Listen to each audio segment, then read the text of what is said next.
Bon, j'imagine que vous connaissez cette image. Ce petit cube de quelques pixels est un véritable symbole, jusqu'à ce qu'il soit changé en ce truc dégueulasse. Mais passons. Ce jeu, c'est Minecraft. Vous arrivez sur cet écran, cliquez sur Nouveau Monde et vous lancez la création du monde. Vous arrivez à cet endroit. Ou là. Ou encore là.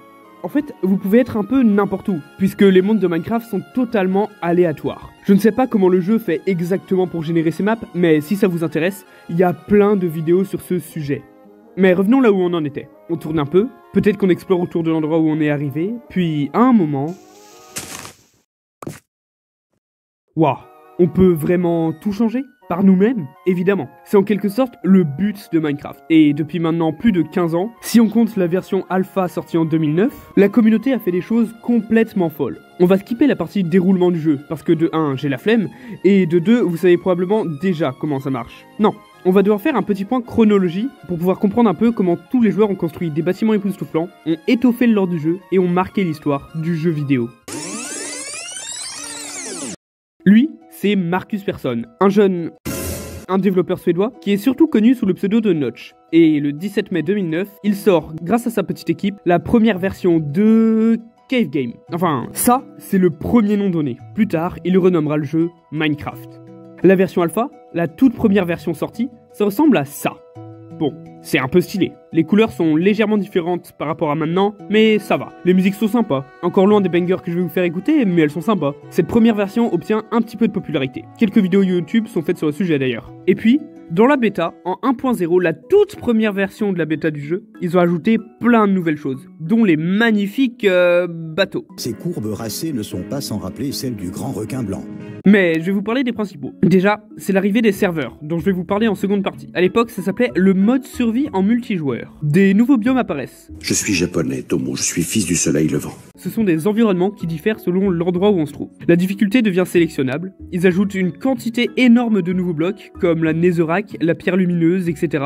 Ils ont la meilleure idée du siècle en mettant la redstone en jeu. Et j'en parlerai dans la deuxième partie aussi, parce que les joueurs ont beaucoup de talent. Ou ils sont chômeurs, je sais pas trop. Les musiques sont créées par l'incroyable C418, et elles me mettent les larmes aux yeux quand je les entends. Ma préférée, c'est celle-là. Mais apparemment, tout le monde préfère celle-ci. Et pour terminer ces premières modifications, ils ont mis les choses qui vont changer le jeu. 2 nouvelles dimensions. Le Nether est un endroit très inhospitalier, rempli de lave et de petites créatures toutes mignonnes qui te crachent des boules de feu dessus, t'empoisonnent par toucher, oui, c'est littéralement ceux-mêmes. Moi j'ai des connaissances en chimie que t'as pas, ok? Frappe-moi, je t'empoisonne. Je t'empoisonne. Et de cochons zombies qui veulent t'exploser si tu touches à un seul d'entre eux. L'Ender, quant à lui, est composé d'une île principale surplombée de gigantesques tours en obsidienne, ce matériau presque indestructible, et protégé par l'Ender Dragon, le boss final du jeu. Voilà pour la version bêta. Personnellement, c'est la version que j'ai eue pendant une bonne partie de mon enfance, quand je jouais encore sur PS Vita. Oui, bah on n'a pas tous eu une PS4 ou une 3DS, hein. Mais c'est le 20 décembre 2010 que la cote de Minecraft va monter en flèche, puisque c'est l'heure de la deuxième version de la version bêta. Oui, je sais, c'est bizarre. Les couleurs sont refaites, ça fait du bien aux yeux, parce que le vert fluo c'est... spécial. Les villages apparaissent, remplis de villageois avec qui on peut faire de l'agriculture, échanger nos objets dans la bienveillance et la sérénité, ou encore ça. C'est pas moi, c'est pas grave. Un nouveau mode de jeu est ajouté, le mode créatif. En gros, c'est le God Mode. Tu es immortel, tu peux voler, tout casser en une demi-seconde, etc. Tu peux tout faire. À partir de là, les versions de Minecraft se divisent en 1 point quelque chose. Dans l'ordre des ajouts majeurs, on a 1.1, ajout des pommes de Notch. Et Minecraft devient multilingue. 1.2, la Jungle Update, qui, comme son nom l'indique, ajoute les jungles, mais aussi les golems de fer, qui te cassent la gueule si tu touches à un seul villageois. 1.3, Adventure Update. On y retrouve un nouveau mode aventure qui est juste chiant. 1.4, la Pretty Scary Update, sortie pour Halloween, c'est à ce moment-là qu'apparaît l'un des boss les plus forts, le Wither. 1.5, ils ajoutent juste des nouveaux trucs pour la redstone. On passe directement à la 1.7, qui a un nom trop long pour que je vous le dise, donc vous chercherez sur Google. Elle ajoute juste des nouveaux biomes, comme l'horrible savane. J'aime pas sa gueule. La Bountiful Update nous offre des nouveaux bâtiments sous-marins, ainsi que des mobs qui les protègent, les gardiens. La 1.9 additionne à l'île principale de Lens plusieurs petites îles. On skip jusqu'à la 1.13 parce que c'est déjà trop long, De nouveaux mobs aquatiques tels que le dauphin et le zombie noyé rejoignent les océans. En 1.15, ce sont les abeilles qui sont ajoutées. La 1.16 améliore le Nether en lui donnant de nouveaux biomes et de nouveaux monstres, comme les piglins, qui aiment l'argent. On va bien s'entendre.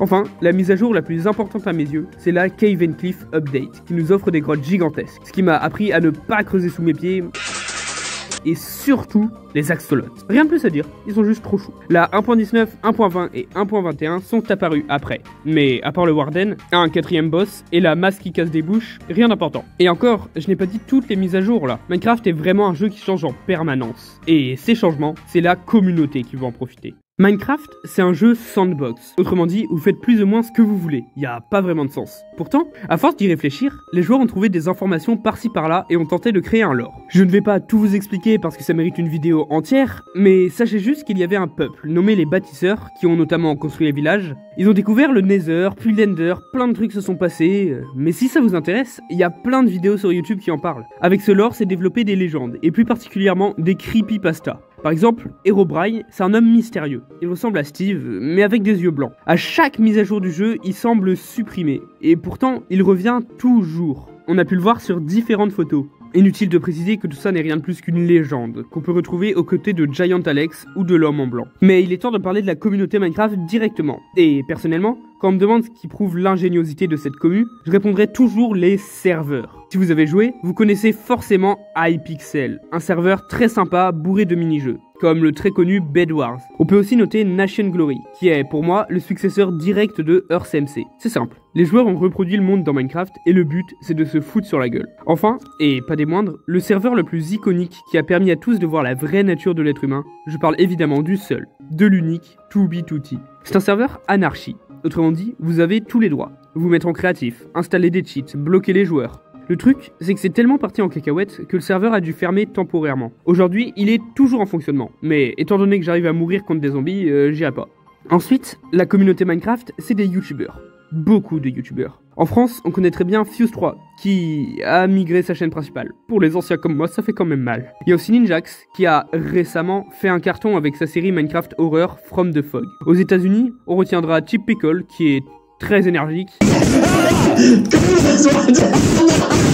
Je parlerai plus tard de deux autres youtubeurs iconiques, donc restez sur la vidéo si vous voulez savoir qui c'est. Il est grand temps de parler de ce qui fait véritablement tourner Minecraft, parce que avec le prix actuel du jeu, c'est pas la survie qui va attirer les joueurs. Bref, ça c'est un mode, un petit dossier qu'on ajoute à un jeu pour l'améliorer, pour lui donner de nouvelles mécaniques. Par exemple, ce mode là, il rajoute une gigantesque quantité de TNT incroyable. Et parmi ces modes, on retrouve de tout. Des modes qui changent la texture des mobs, des modes qui donnent de nouvelles animations, des modes caca. Et le plus connu, le plus populaire, c'est bien évidemment le mode Lucky Block. C'est simple, si tu tapes sur ce petit bloc jaune, tu obtiens un objet ou un événement aléatoire. Ça peut aller de beaucoup de moutons multicolores à être bloqué dans une cage et voir lentement la mort tomber sur soi. Littéralement. On peut ajouter le fait que les joueurs ont une imagination débordante quand il s'agit de construire. Comme dirait Fuse, ils font des choses comme ça, ou encore ça. Alors oui, c'est magnifique. Les seules fois où j'essaie de construire des trucs, ça ressemble à ça. Ouais, c'est un autre niveau. Mais bon, les belles constructions, c'est sympa, c'est époustouflant les premières fois. Mais on s'en lasse vite. En tout cas, je trouve. Et justement, grâce à la fameuse redstone, ils ont réussi à créer des trucs encore plus fous que des builds gigantesques. C'est la mécanique qu'ils arrivent à faire. La redstone, basiquement, ça sert à créer des circuits connectés qui peuvent faire plein de choses différentes. Allumer de la TNT, ouvrir des portes à distance, allumer la lumière, etc. Mais quand on apprend à l'utiliser, on transcende les limites du jeu. On peut faire une horloge parfaitement fonctionnelle, on peut faire apparemment plein de constructions qui permettent de faire tourner Bad Apple. Moi non plus, je comprends pas pourquoi. Et puisque la musique est cancel, je vais plutôt vous faire écouter ça.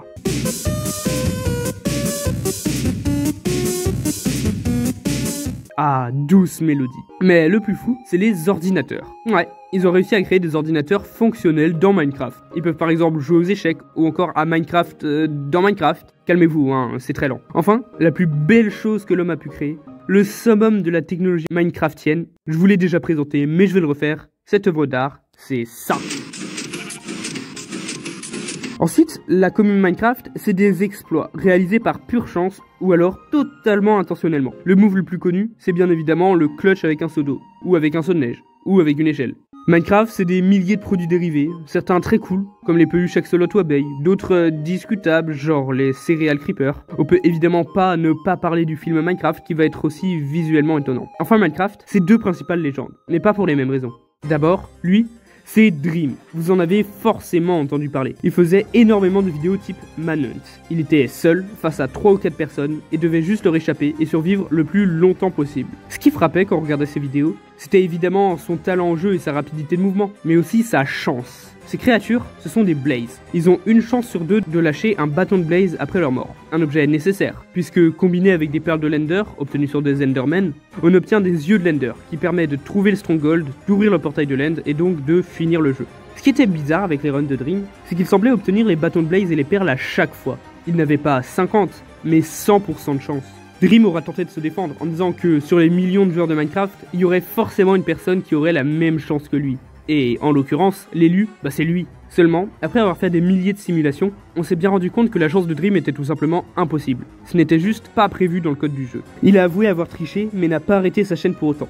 Il a même fait un face reveal, et les réactions ont été mitigées.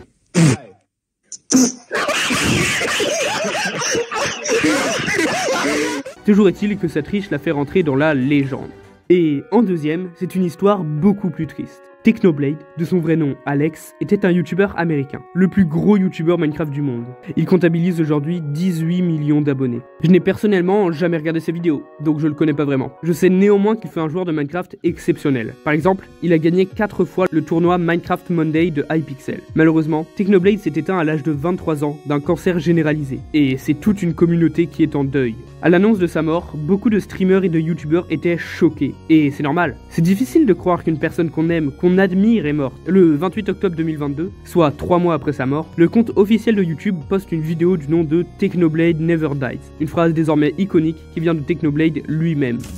I told you, man, Technoblade never dies. La citation fut reprise un peu partout. Un peu après son décès, dans l'écran de lancement de Minecraft, le cochon qui était là porte désormais la couronne de Technoblade. De plus, à côté du titre Minecraft, on pouvait retrouver Technoblade Never Dies. Minecraft, c'est bien plus qu'un jeu, vous l'aurez compris. C'est des millions de personnes qui, tous ensemble, bâtissent la plus solide des communautés. Salut tout le monde, c'était Altius, et j'espère avoir réussi à vous faire rentrer dans le monde infini de Minecraft.